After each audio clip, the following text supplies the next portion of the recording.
За. Ийм гол ялгаа нь нэг нь бол ийм ардталт нь бол баг байгаа, том нөөц байгаа, надад бол саппорт байгаа гэдэг ийм сэтгэлгээ. Нөгөө интерпренер яагаад гэвэл тэр нөгөө компани дотроо инновац хөгжүүлж байгаа учраас.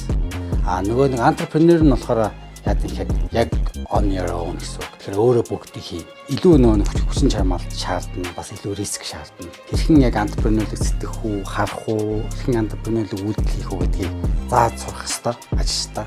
Шууд бас юм шаардах хэцүү, хүлээх хэцүү, харах хэцүү те.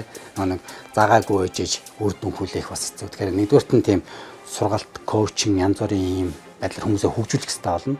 Тэгээд дараагаа нь болохоор яг үгээр янз бүрийн гарч ирж байгаа антрепренерлэг үйл ажиллагааг дэмжих тодорхой хөтөлбөрүүдийг хэрэгжүүлж болно те. Групп компаниудын охин компаниуд доторх хамтын ажиллагаа гэж нэг юм байна. Бусад одоо нэг инновац экосистемд байгаа тухай улс үйл ажиллагаа явуулж байгаа газруудтай бас яаж оновчтой хамтарч ажиллах ингээд юм гадаад дотоод ийм хамтын ажиллагаанууд байгаа гэсэн.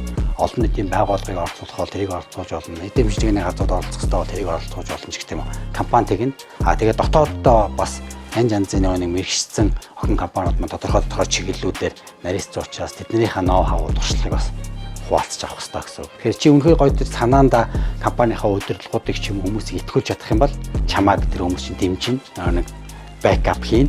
Тэгээ чи тэр итгэл дээр нь үнэхээр явахгүй гэдгийг бас өөрийгөө сориод бас туршлага хурамтлуулаад авчих. Тийм гоё боломж интерпренер байдаг. Тэр ийм юм байгаа шүү гэж хэлээд ингэ явах учраас та бас тэр давуу талаа ашиглаарай гэж хэлэх гээд байна.